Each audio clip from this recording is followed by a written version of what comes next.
Halo semuanya, apa kabar? Semoga selalu dalam keadaan sehat. Masih bersama kami di sini Sumayasa Dum Edukasi yang akan selalu menemani teman-teman untuk belajar bersama. Edisi kali ini kita akan belajar bersama mengenai rangkuman materi pelajaran Ilmu Pengetahuan Sosial untuk kelas 7 SMP, khususnya untuk pokok bahasan yang berhubungan dengan perubahan akibat interaksi antar ruang. Yuk kita simak materinya berikut ini.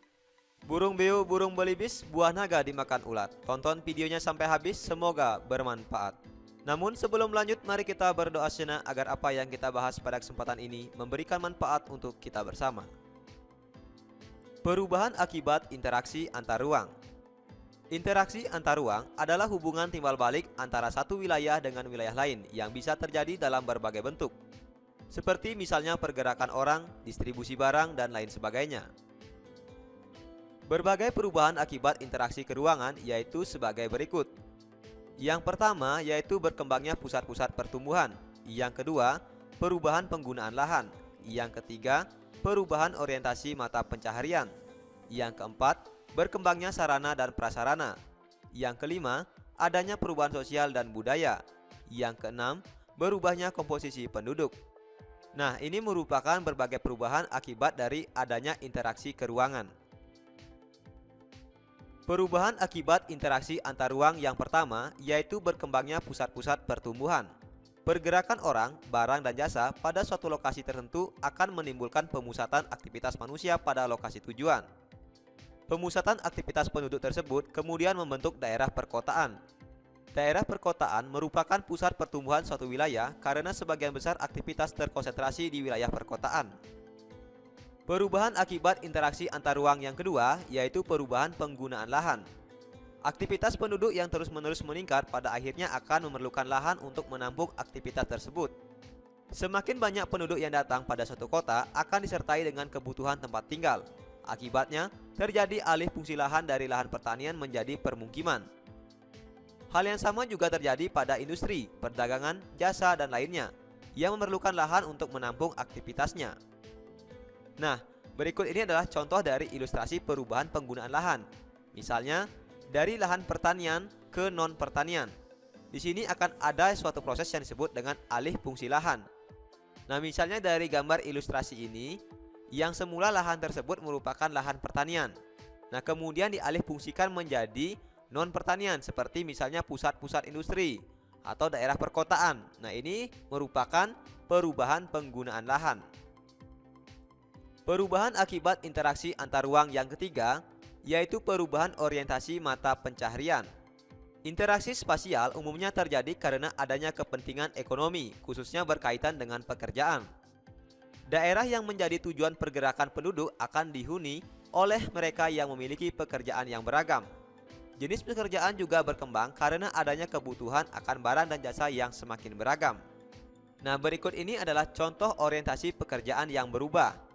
Misal, dari petani, ini bisa berubah orientasi menjadi pekerjaan di luar sektor pertanian. Nah, dengan kata lain, orientasi mata pencaharian ini masih ada hubungannya dengan alih fungsi lahan. Misal, yang semula lahan itu menjadi lahan pertanian, maka para petaninya akan bekerja atau memiliki mata pencaharian sebagai petani. Misalnya, petani padi, petani sayur, petani teh, petani kopi, dan lain sebagainya. Kemudian, karena lahan tersebut dialihfungsikan menjadi pusat perindustrian atau pusat perkotaan, maka secara otomatis orientasi mata pencaharian masyarakatnya pun juga akan berubah, yaitu menjadi pekerjaan di luar sektor pertanian. Misalnya, membuka toko, membuka pelayanan jasa, dan berbagai mata pencaharian lain yang di luar sektor pertanian. Perubahan interaksi antar ruang yang keempat yaitu berkembangnya sarana dan prasarana. Dengan terjadinya pergerakan orang, barang, dan informasi memerlukan sarana dan prasarana. Pembangunan sarana dan prasarana akan semakin meningkat dengan meningkatnya pergerakan tersebut. Kendaraan, jalan, fasilitas umum, pusat-pusat perdagangan, dan lain-lain terus bertambah dengan semakin meningkatnya interaksi keruangan. Perubahan akibat interaksi antar ruang yang kelima yaitu adanya perubahan sosial dan budaya.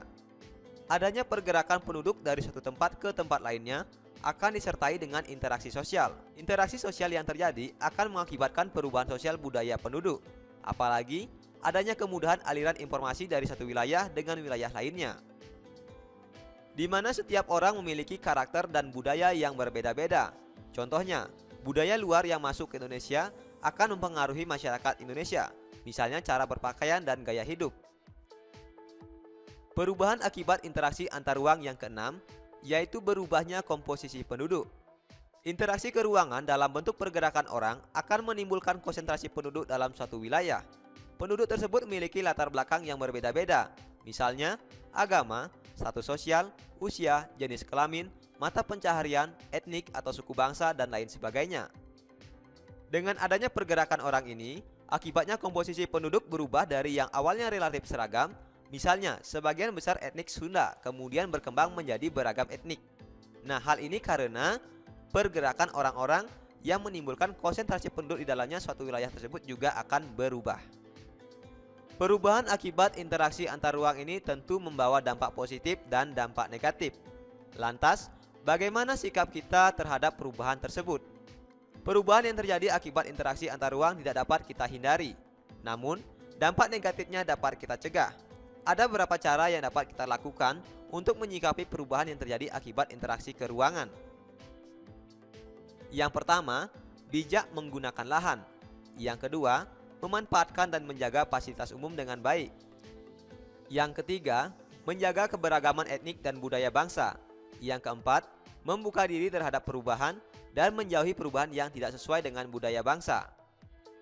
Nah, ini adalah beberapa cara yang dapat kita lakukan untuk menyikapi perubahan yang terjadi akibat interaksi ke ruangan.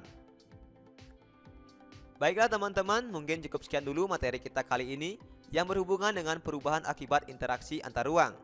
Semoga apa yang kita bahas pada kesempatan ini bisa memberikan manfaat untuk kita bersama. Nah, berikut ini adalah rangkuman materi dari apa yang sudah kita bahas pada kesempatan ini. Interaksi ke ruangan dapat terjadi dalam berbagai bentuk seperti pergerakan orang, distribusi barang, dan perpindahan informasi. Perubahan akibat interaksi antar ruang meliputi berkembangnya pusat-pusat pertumbuhan, perubahan penggunaan lahan, perubahan orientasi mata pencaharian, berkembangnya sarana prasarana, perubahan sosial budaya, dan perubahan komposisi penduduk. Terima kasih telah menyaksikan video ini. Semoga bermanfaat. Nasi kecap rasanya gurih ditambah kuah daging cumi. Saya ucapkan terima kasih sudah mendukung video kami. Sampai jumpa lagi dalam video pembelajaran berikutnya.